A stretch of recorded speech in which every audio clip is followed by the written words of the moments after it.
Hi ಎಲ್ಲರಿಗೂ ನಮಸ್ಕಾರಗಳು. ನಾವು ಇವತ್ತು ಗಂಡಬೇರುಂಡ ಪಕ್ಷಿಯ ಬಗ್ಗೆ ತಿಳಿದುಕೊಳ್ಳೋಣ ಬನ್ನಿ. ಗಂಡಬೇರುಂಡವು ಇದು ಕರ್ನಾಟಕ ರಾಜ್ಯ ಸರ್ಕಾರದ ಲಾಂಛನ ಪಕ್ಷಿ. ಕರ್ನಾಟಕದ ಯೋಜನೆಗಳು ಇಲಾಖೆಗಳು ಲಾಂಛನದಲ್ಲಿ ಈ ಪಕ್ಷಿ ಇದೆ. 2 ತಲೆಯ ಹದ್ದಿನ ಬಲಿಷ್ಠ ಪಕ್ಷಿ ಇದು. ಗಂಡಬೇರುಂಡ ಪಕ್ಷಿಯು 2 ತಲೆಗಳನ್ನು ಹೊಂದಿದೆ, ಆದರೆ 2 ತಲೆಗಳು ಪರಸ್ಪರ ವಿರುದ್ಧ ದಿಕ್ಕಿನಲ್ಲಿ ಇವೆ. ಹಾಗೆ ಚೂಪಾದ ಕೊಂಕುಗಳನ್ನು ಹೊಂದಿದೆ. ಈ ಪಕ್ಷಿಯು ತುಂಬ ಬಲಿಷ್ಠವಾದ ಪಕ್ಷಿಯಾಗಿದೆ. ಇದು ನೋಡೋಕೆ ಕಾಲ್ಪನಿಕವೆಂದೆನಿಸಿದರೂ ಇದು ನಿಜವಾದ ಪಕ್ಷಿಯಾಗಿದೆ. ಅದೇ ಅಲ್ವಾ ನಮ್ಮ ಕರ್ನಾಟಕದ ವಿಶೇಷತೆ. ನಮ್ಮದು ಪ್ರತಿಯೊಂದರಲ್ಲಿ ವಿಭಿನ್ನ ಮತ್ತು ಪೌರಾಣಿಕವಾಗಿದೆ. ಯಾಕೆ ಕರ್ನಾಟಕದ ಅಧಿಕೃತ ಲಾಂಛನವನ್ನಾಗಿ ತೆಗೆದುಕೊಂಡಿದ್ದಾರೆಂದು ತಿಳಿದುಕೊಳ್ಳೋಣ ಬನ್ನಿ. ಮೈಸೂರು ಒಡೆಯರ ರಾಜ್ಯ ನಿರ್ಮಾಣದೊಂದಿಗೆ ಗಂಡಬೇರುಂಡ ಲಾಂಛನವು ಜೊತೆಯಾಗಿ ಬಂದು ಇಂದಿನ ಕರ್ನಾಟಕ ಸರ್ಕಾರ ಹಾಗೂ ಸಾರಿಗೆ ಸಂಸ್ಥೆಯ ಲಾಂಛನವನ್ನಾಗಿ ಮನ್ನಣೆಯನ್ನು ಗಳಿಸಿದೆ. ಅಂದಿನಿಂದ ಇಂದಿನವರೆಗೂ ತನ್ನದೇ ಆದ ಲಾಂಛನವನ್ನು ಉಳಿಸಿಕೊಂಡು ಬಂದಿದೆ. ಮೈಸೂರು ರಾಜ್ಯದಲ್ಲಿ ವ್ಯಾಪಕ ಸಂಶೋಧನೆ ನಡೆಸಿದ ಐತಿಹಾಸಿಕಕಾರರಾದ ಪಿ.ವಿ. ನಂಜರಾಜ ಉರ್ಸೆ ಅವರು ವಿಜಯನಗರದ ಗಣಿಗಳಲ್ಲಿ ನಾಣ್ಯಗಳ ಮೇಲೆ ಚಿಹ್ನೆಯನ್ನಾಗಿ ಗಂಡಬೇರುಂಡವನ್ನು ಮೊದಲ ಬಾರಿಗೆ ಬಳಸಲಾಗಿತ್ತು. ಇನ್ನೂ ಕೂಡ ಅನೇಕ ನಾಣ್ಯಗಳು ಇವೆ. ಆ ನಾಣ್ಯಗಳನ್ನು ಚಿನ್ನ, ಬೆಳ್ಳಿ, ತಾಮ್ರದಿಂದ ಮುದ್ರಿಸಲಾಗಿತ್ತು. ಅಲ್ಲಿಂದ ಇಲ್ಲಿವರೆಗೆ ಸಂಪ್ರದಾಯಗಳ ತಲೆಮಾರು ಒಳಗೆ ಮುಂದುವರೆದು ಬಂದಿದೆ.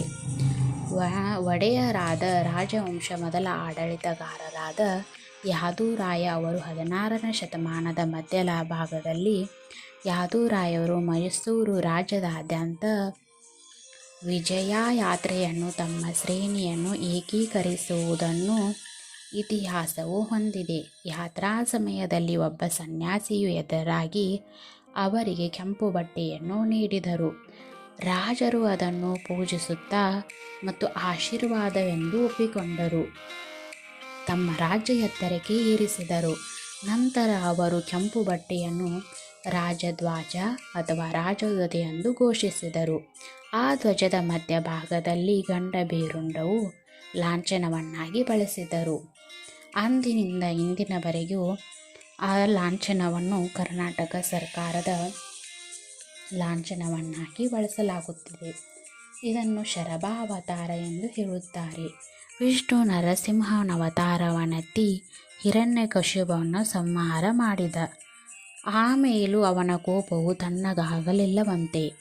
ಅವನಿಂದ ಇಡೀ ವಿಶ್ವವೇ ನಾಶವಾಯಿತೆಂದು ಅಂಜಿ ದೇವತೆಗಳು ಶಿವನನ್ನು ಪ್ರಾರ್ಥಿಸಿದಾಗ ಶಿವ ಶರಭಾವತಾರವನ್ನೆತ್ತಿ ನರಸಿಂಹನನ್ನು ಎದುರಿಸಿದ.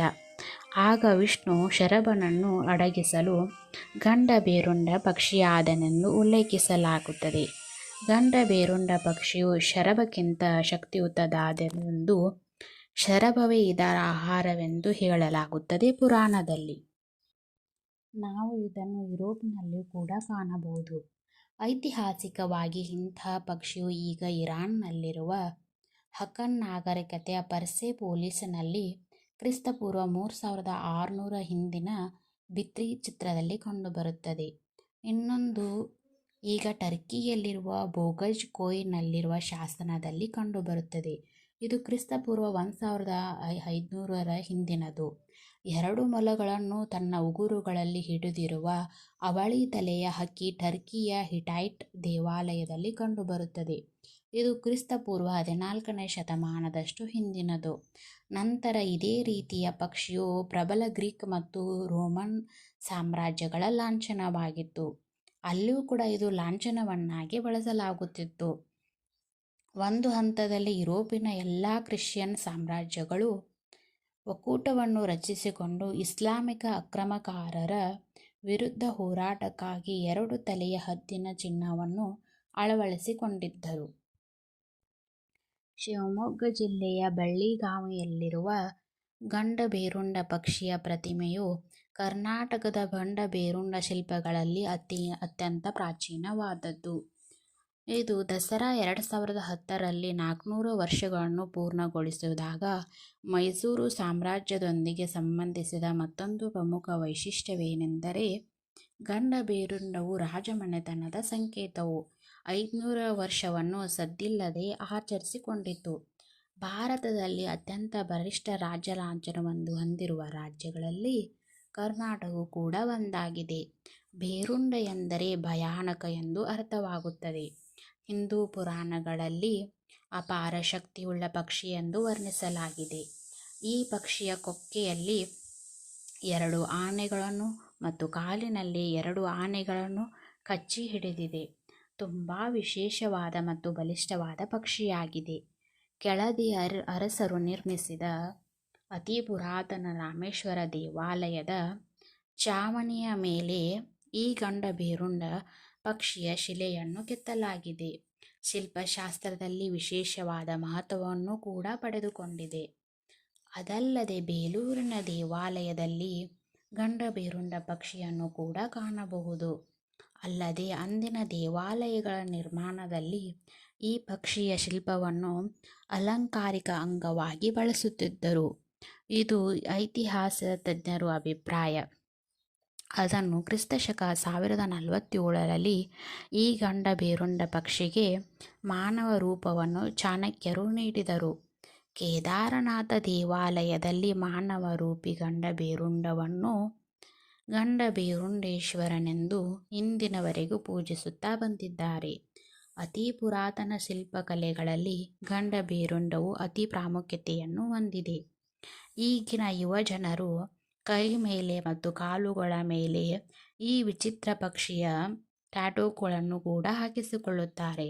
ಗಂಡಬೇರುಂಡ ಪಕ್ಷಿಯು ಕರ್ನಾಟಕ ರಾಜ್ಯದ ಶಕ್ತಿ, ಸಾಮರ್ಥ್ಯ ಮತ್ತು ಘನತೆ ಹಾಗೂ ಹೆಮ್ಮೆಯ ಸಂಕೇತವಾಗಿದೆ. ಬಳಕೆಯಾಗುತ್ತಿರುವುದು ವಿಶೇಷ. ಈ ಪಕ್ಷಿಯು ಪ್ರಾಚೀನ ಕಾಲದಿಂದಲೂ ಕರ್ನಾಟಕ ಹಲವು ರಾಜವಂಶಗಳಲ್ಲಿ ಪ್ರಚಲಿತವಾಗಿದೆ. ಈ ಗಂಡಬೇರುಂಡ ಪಕ್ಷಿಯು ಪ್ರಾಚೀನ ಕಾಲದಿಂದಲೂ ಪ್ರಭುತ್ವ ಲಾಂಛನವಾಗಿತ್ತು. ಶಕ್ತಿ ಮತ್ತು ಪರಾಕ್ರಮ ಪರಾಕಾಷ್ಠೆಯ ಚಿಹ್ನೆಯಾಗಿತ್ತು. ಗಂಡಬೇರುಂಡವು ಕರ್ನಾಟಕದ ಅಧಿಕೃತ ಲಾಂಛನವನ್ನಾಗಿ ಇಂದಿಗೂ ಕೂಡ ನಾವು ಬಳಸುತ್ತಿದ್ದೇವೆ. ಎಲ್ಲರಿಗೂ ಧನ್ಯವಾದಗಳು.